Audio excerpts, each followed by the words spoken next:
Hi everyone, मेरा नाम ऋषभ है और आज हम लोग इस वीडियो में बात करने वाले हैं महिंद्रा एंड महिंद्रा कंपनी की। आप सब जानते हैं महिंद्रा कंपनी को लेकिन आज बात करने का खास रीजन पता है क्या है? क्योंकि महिंद्रा कंपनी में बहुत ही भारी गिरावट आई है। हम ये कह सकते हैं कि शेयर में एक प्रकार का क्रैश आ गया है। 6% से आज मार्केट में डाउन हुआ है, डाउन होके क्लोजिंग दिखाई है। इनफैक्ट जब डाउन हुआ था तब तो 7% तक की निगेटिविटी पहुंच गई थी, लेकिन जो क्लोजिंग दी है वो 6% की गिरावट पे दी है। अब आप समझिए कि ये गिरावट हुई क्यों है, इसको समझना बहुत जरूरी है। और क्या महिंद्रा कंपनी में, महिंद्रा एंड महिंद्रा में बाइंग अपॉर्चुनिटी बनती हुई दिख रही है? तो अगर आप वीडियो को एंड तक देखेंगे, मिस नहीं करेंगे कुछ भी, तो मैं आपको इसमें बाय सेल रेटिंग भी देने वाला हूं, अपना ओपिनियन मतलब शेयर करने वाला हूं, और साथ ही साथ आपको पूरी इंफॉर्मेशन देने वाला हूं कि शेयर में गिरावट क्यों आई है, ये शेयर प्राइस में क्रैश क्यों आया। तो चलिए शुरू करते हैं महिंद्रा एंड महिंद्रा कंपनी के बारे में। तो महिंद्रा एंड महिंद्रा कंपनी में मेजर जो ये गिरावट आई है वो उसके दो रीजन है, और तीन रीजन है एक्चुअली, लेकिन दो रीजन मेजर है, एक कुछ खास रीजन नहीं है, पर हाँ उसकी वजह से थोड़ी बहुत से इंपैक्ट पड़ता हुआ नजर आया है। पहला रीजन सबसे मेन क्या है कि मारुति कंपनी ने एग्रेसिव, बहुत ही एग्रेसिव तरीके से बोला है कि अब वो लोग मार्केट में कब्जा करना चाहते हैं, मतलब मार्केट शेयर ज्यादा करना चाहते हैं अपना। क्योंकि आप सबको पता है कि मारुति कंपनी का एक समय पर मार्केट शेयर बहुत ज्यादा हुआ करता था, जो कि अब घटते हुए 40% के आसपास रह गया।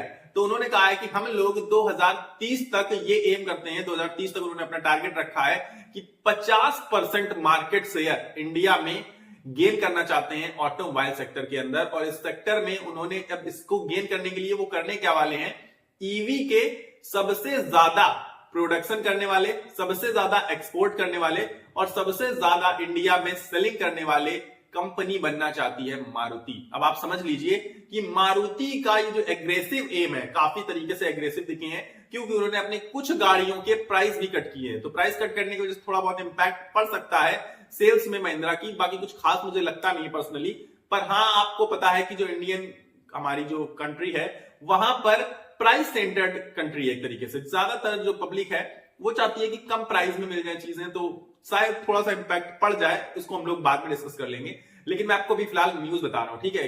तो मारुति के एग्रेशन की वजह से हो सकता है कि आज शेयर प्राइस में काफी भारी गिरावट आई हो। अब आगे दूसरी बात बताता हूं आपको कि दूसरा रीजन क्या है। दूसरा रीजन है, और वो मेन रीजन है, वो सबसे ज्यादा इंपॉर्टेंट रीजन है, मुझे उससे इंपॉर्टेंट रीजन कुछ भी नहीं लगा। हालांकि हो सकता है कि गिरावट मारुति की वजह से हुई, लेकिन मुझे लग रहा है कि जो टेस्ला की आज ही अनाउंसमेंट की है कि टेस्ला मार्केट में एंट्री करने जा रहा है, इंडियन मार्केट में एंट्री करने जा रहा है, और बहुत टाइम से न्यूज आ रही थी, बहुत टाइम से न्यूज स्प्रेड हो रही थी, कंफर्मेशन के साथ आज आ चुकी है न्यूज कि टेस्ला इंडियन मार्केट में एंट्री करेगी। अब जब टेस्ला एंट्री करेगी तो आप ये सोचिए कि बुरी तरीके से ईवी सेगमेंट पर ही इंपैक्ट पड़ने वाला है। सबसे बड़ा सेगमेंट जो आगे का फ्यूचर सेगमेंट है वो ईवी सेगमेंट है, क्योंकि आगे इलेक्ट्रिक व्हीकल्स की भरमार होगी, आगे इलेक्ट्रिक व्हीकल्स की ही बिक्री ज्यादा होने वाली है। इसी वजह से आपने ये देखा कि जो मारुति का स्टेटमेंट था वो ईवी सेगमेंट के ऊपर था। तो ईवी सेगमेंट पर सब लोग ज्यादातर गौर कर रहे हैं, और सबसे बड़ी कंपनी जो है ईवी की पूरी दुनिया में, टेस्ला, वो मार्केट में अगर एंट्री करेगी तो क्या इलेक्ट्रिक व्हीकल सेगमेंट में तबाही लाएगी या फिर नहीं लाएगी।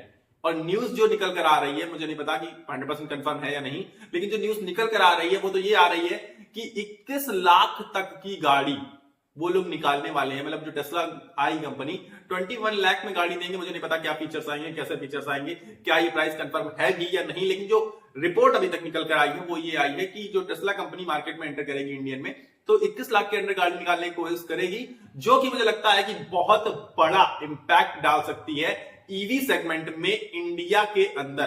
क्योंकि अभी हाल फिलहाल कुछ इसी रेंज में बहुत बेहतरीन गाड़ी निकाली थी महिंद्रा ने, महिंद्रा B6, जिसकी आपको पता है कि सेल्स कितनी बेहतरीन हुई थी और कितनी बेहतरीन तरीके से उस गाड़ी को सबने वाहवाही करी, मतलब सबने उसकी बहुत तारीफ करी।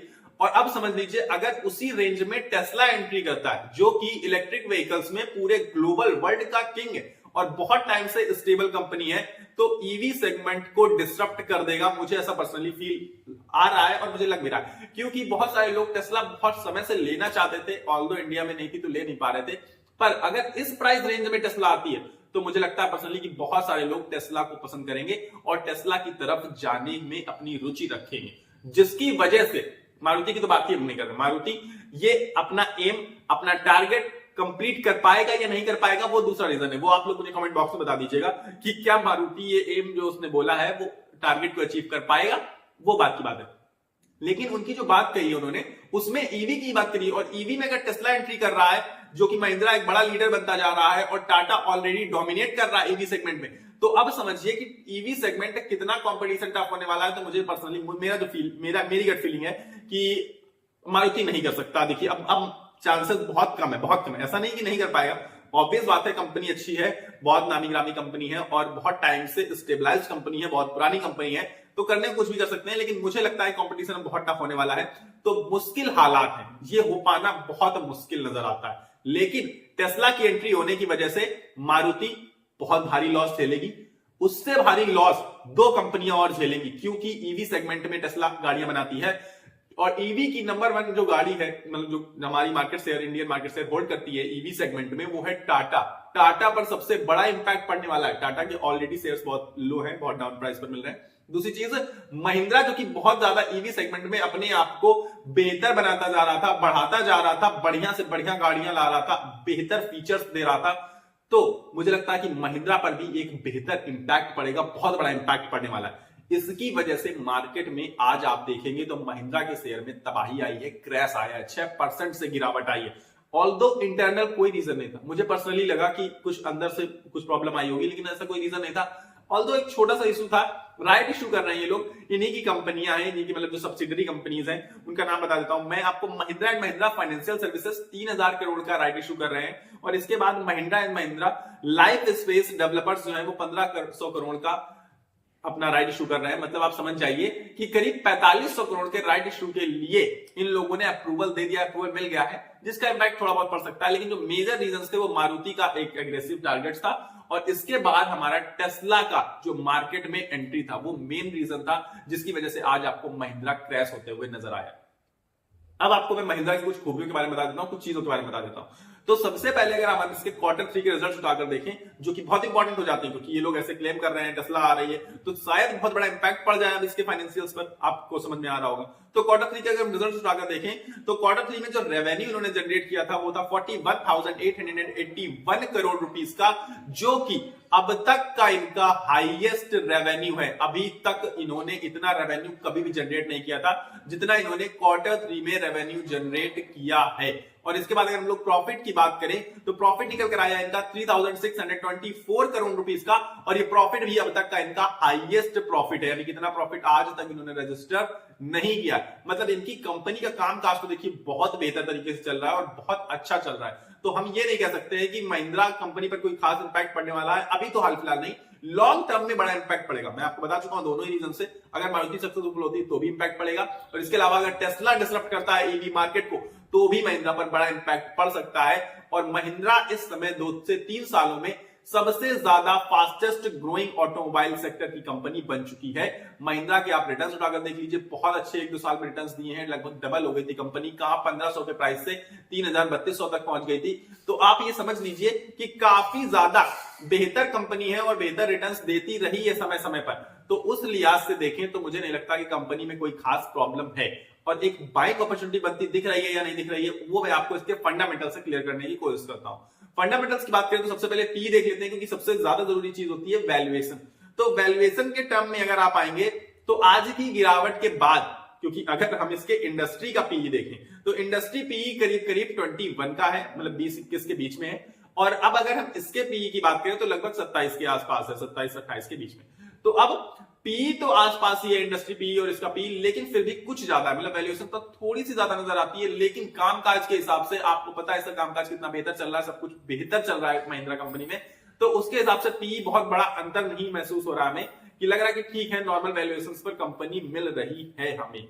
और आज जो 6% की गिरावट के बाद अगर हम करंट प्राइस की बात करें तो 2669.35 रुपीज है।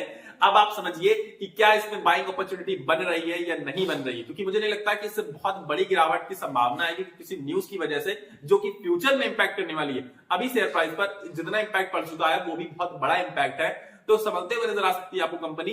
तो क्या बाइंग अपॉर्चुनिटी इसमें बनते हुए नजर आ रही है?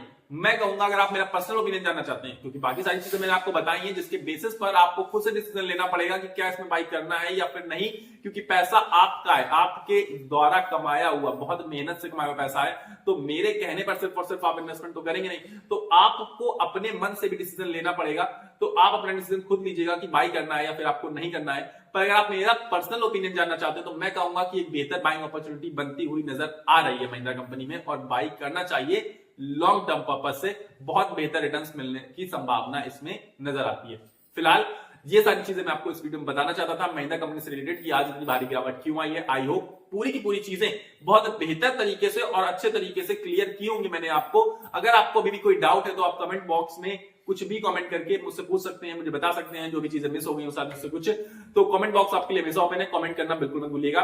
फिलहाल मेरे पास इस वीडियो में इतना ही है, लेकिन अगर आपको वीडियो पसंद आया है तो वीडियो को लाइक कर देना, चैनल को सब्सक्राइब करके मेरे साथ जुड़ जाना। मिलेंगे अगले वीडियो में, तब तक के लिए आपको अपनी सेहत का ख्याल रखना है। स्वस्थ रहिए, मस्त रहिए। नमस्कार, धन्यवाद।